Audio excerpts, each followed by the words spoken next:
السلام علیکم ورحمۃ اللہ وبرکاتہ الحمدللہ رب العالمین والصلاة والسلام علی اشرف الانبیاء والمرسلین نبینا محمد وعلی آلہ واصحابہ اجمعین وبعد۔ برادران اسلام، زکوٰۃ سیریز کے تحت زکوٰۃ کے فوائد اور اس کے مصالح، زکوٰۃ کے فوائد اور اس کی مصلحتوں سے متعلق جو باتیں آپ کے سامنے پیش کی جا رہی ہیں، اس حوالے سے ایک بہت ہی اہم اور بنیادی نقطہ یہ ہے کہ زکوٰۃ اور صدقات کی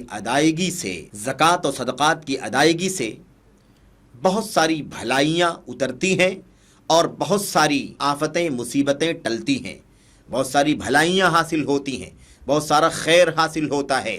اور ساتھ ہی ساتھ بہت ساری مصیبتیں، آفتیں اور بلائیں اللہ تبارک و تعالیٰ زکوٰۃ کی ادائیگی کے نتیجے میں ٹال دیتا ہے، اس کا دفعیہ کر دیتا ہے۔ اور اللہ کے نبی صلی اللہ علیہ وسلم کی اس معنی میں بہت ساری حدیثیں موجود ہیں، ایک دو حدیثیں بطور اشارہ آپ کے سامنے پیش کی جا رہی ہیں۔ آپ غور یہ کریں کہ یہ زکوٰۃ کے فوائد میں سے آج ہم بہت ساری مصیبتوں سے جوجھ رہے ہیں، بہت ساری آفتوں کو جھیل رہے ہیں، اور جسے ٹالنے کا، جسے دفع کرنے کا ہمارے پاس کوئی، میرے بھائیوں، راستہ باقی نہیں بچا ہے۔ ہم ہار چکے ہیں، ہم پورے طور پر بے بس ہو چکے ہیں۔ اس وقت کورونا کے حالات ہیں، کورونا کے حالات ابھی بھی باقی ہیں، اور اس سے پہلے کورونا کی دو مار پوری ملت پر پڑ چکی ہے، اور پھر اس وقت میرے بھائیوں مزید اس طرح کی، میرے بھائیوں، ناقابل بیان خبریں آ رہی ہیں دھیرے دھیرے کہ یہ وبا پھر سے طول پکڑ رہی ہے، اور اللہ تبارک و تعالیٰ کا یہ عذاب پھر سے ہمیں اپنی لپیٹ میں لینے جا رہا ہے۔ اس طرح کے حالات میں یہ جو بلائیں،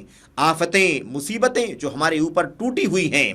اور بہت سارے خیر سے، بہت ساری بھلائیوں سے ہم محروم ہوتے جا رہے ہیں، ہماری معیشت تباہ ہے، ہماری صحت تباہ ہے، ہمارا امن و امان غارت ہو چکا ہے۔ اس طرح کی جن حالات سے ہم گزر رہے ہیں، ہمیں یہ پہلو خاص طور پر غور کرنے کی ضرورت ہے کہ زکوٰۃ اور صدقات کی ادائیگی سے بہت ساری بھلائیاں حاصل ہوتی ہیں، اور بہت ساری آفتیں، مصیبتیں، بلائیں ٹلتی ہیں۔ اللہ کے نبی صلی اللہ علیہ وسلم کی ایک طویل حدیث ہے جس میں نبی کریم صلی اللہ علیہ وسلم نے 5 باتیں بیان فرمائی ہیں، 5 باتیں بیان فرمائی ہیں۔ حضرت عبداللہ ابن عمر رضی اللہ تعالیٰ عنہ بیان کرتے ہیں کہ رسول اللہ صلی اللہ علیہ وسلم ہمارے پاس تشریف لائے، اور آپ نے ہمیں فرمایا، اے مہاجرین کی جماعت، 5 قسم کی آزمائشیں ایسی ہیں جو تمہارے اوپر آ سکتی ہیں، جس میں تم مبتلا ہو سکتے ہو، اور اپنے اپنے کرتوت کی وجہ سے ان 5 آزمائشوں میں مبتلا تم کیے جاتے ہو۔ میں اللہ تبارک و تعالیٰ کی پناہ مانگتا ہوں، میں پناہ چاہتا ہوں کہ اللہ تبارک و تعالیٰ تمہیں ان مصیبتوں میں مبتلا کرے، ان مصیبتوں سے، ان آزمائشوں سے اللہ تبارک و تعالیٰ تمہاری حفاظت فرمائے۔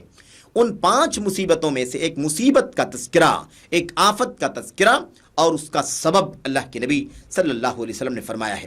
آپ نے فرمایا، وَلَمْ يَمْنَعُوا زَكَاةَ أَمْوَالِهِمْ إِلَّا مُنِعُوا الْقَطْرَ مِنَ السَّمَاءِ وَلَوْلَا الْبَهَائِمُ لَمْ يُمْطَرُوا۔ اللہ کے نبی صلی اللہ علیہ وسلم نے فرمایا، جو لوگ بھی اپنے مالوں کی زکوٰۃ روک لیتے ہیں، یعنی اپنے مالوں کی زکوٰۃ نہیں دیتے ہیں، یا کچھ روک لیتے ہیں، پوری زکوٰۃ نہیں دیتے ہیں، ان کے اوپر یہ مصیبت آتی ہے، یہ بلا آتی ہے، یہ آفت آتی ہے کہ آسمان سے بارش کے قطرے روک لیے جاتے ہیں، یعنی اللہ تبارک و تعالیٰ انہیں بارش سے محروم کر دیتا ہے، خشک سالی آ جاتی ہے، قحط سالی آ جاتی ہے۔ اللہ کے نبی علیہ الصلوۃ والسلام نے فرمایا، اگر چوپائے نہ ہوتے،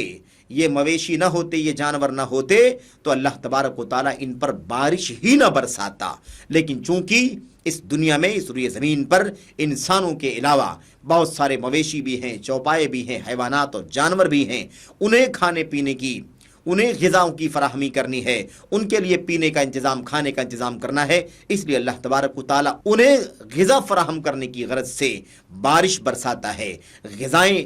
فراہم ہوتی ہیں، غلے اور اناج اگتے ہیں، پینے کا انتظام ہوتا ہے۔ اس طریقے سے اللہ تبارک و تعالیٰ ان کی وجہ سے بارش برسا دیتا ہے، ورنہ جو قوم زکوٰۃ نہیں دیتی ہے، زکوٰۃ روک لیتی ہے، ان پر اللہ تبارک و تعالیٰ کا یہ عذاب آتا ہے کہ اللہ تبارک و تعالیٰ پانی کے قطرے سے، بارش کے قطروں سے انہیں محروم کر دیتا ہے، اور خشک سالی، قحط سالی سے دوچار ہو جاتے ہیں۔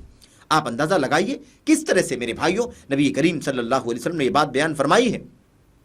کہ زکوٰۃ کی عدم ادائیگی سے بہت ساری مصیبت پیدا ہوتی ہے، اور زکوٰۃ دینے سے بہت بڑا خیر آتا ہے، اور بہت ساری مصیبتیں، آفتیں، بلائیں ٹل جاتی ہیں۔ آج دنیا کی کیا حالت ہے؟ دنیا کی کیا حالت ہے، خشک سالی کے حالات پیدا ہو جاتے ہیں، آدمی دانے دانے کا محتاج ہو جاتا ہے، قطرے قطرے کا محتاج ہو جاتا ہے، اس کی حلق میں ایک قطرہ پانی بھی نہ جائے، یہ صورتحال بن جاتی ہے کہیں کہیں، اور ہم میڈیا کے ذریعے سے خبریں سنتے اور پڑھتے رہتے ہیں۔ اس لیے اللہ تبارک و تعالیٰ سے دعا کریں کہ اللہ تبارک و تعالیٰ ہمیں اس عظیم الشان فائدے کو اپنے مد نظر رکھتے ہوئے